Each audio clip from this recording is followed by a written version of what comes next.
Bonjour à tous, nous poursuivons à la Mishnah He, la 5e Mishnah, toujours du 9e Pérek. La Mishnah nous enseigne, nous dit, de ce qui est marqué dans la Torah, Gozel et Travero, celui qui a volé son prochain, ne serait-ce que l'équivalent de Shavé Pruta, l'équivalent d'une Pruta, qui est la plus petite monnaie. Venish Balo, et il a juré qu'il n'avait pas volé. Donc un homme a volé, Shavé Pruta, dire la somme, la plus petite somme qui est considérée comme étant une somme, comme quelque chose, c'est donc la fameuse Pruta. Venish Balo, il jure qu'il n'a pas volé. Étant donné qu'il a juré, pour un faux, bien sûr, pour se faire pardonner de sa faute, il devra rendre ce qu'il a volé, rajouter 1/5 au prix donc de ce qu'il a volé, il y a 1/5 du prix de ce qu'il a volé, il rajoutera lorsqu'il va rendre le keren, le capital, et il devra aussi apporter un korban hacham.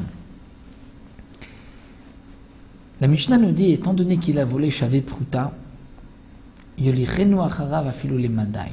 se devra, s'il veut être pardonné, de rendre au propriétaire de la pièce qu'il a volée, de l'objet qu'il a volé, il devra rendre ce qu'il a volé à Filou les Madaï, c'est-à-dire même à l'autre bout du monde. Il n'a pas de kapara, de pardon, tant qu'il n'a pas rendu ce qu'il a volé. Lorsqu'un homme a volé, il ne peut pas juste faire teshuva en disant j'ai volé et se repentir vis-à-vis de Dieu. Il doit aussi se repentir vis-à-vis de l'homme. Il a volé, il doit rendre ce qu'il a volé. Et donc dans le cas où il a volé et il a juré à faux, il devra rendre au propriétaire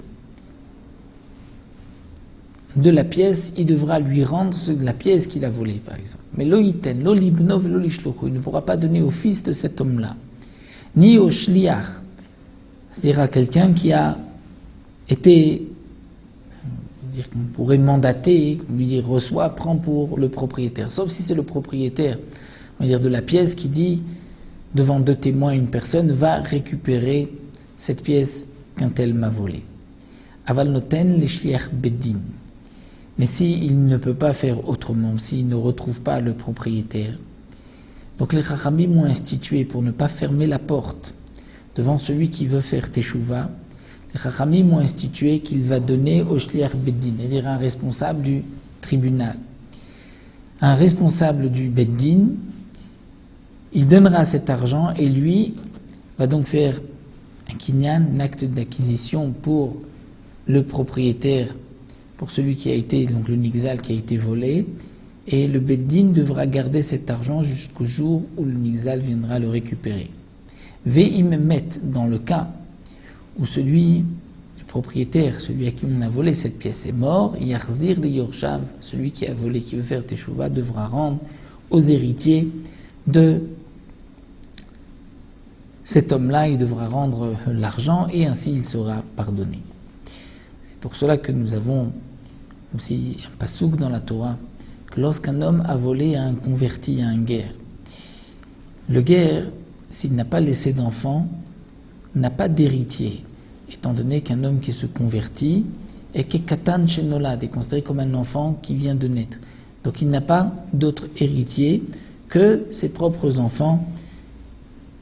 Ces enfants vont naître après sa conversion.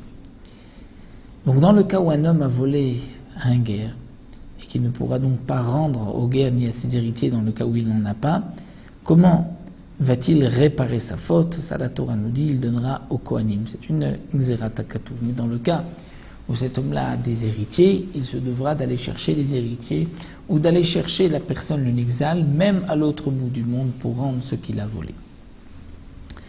On continuera avec c'est à la chôte, encore 2 Mishnayot que nous aurons Bezrat Hashem par la suite.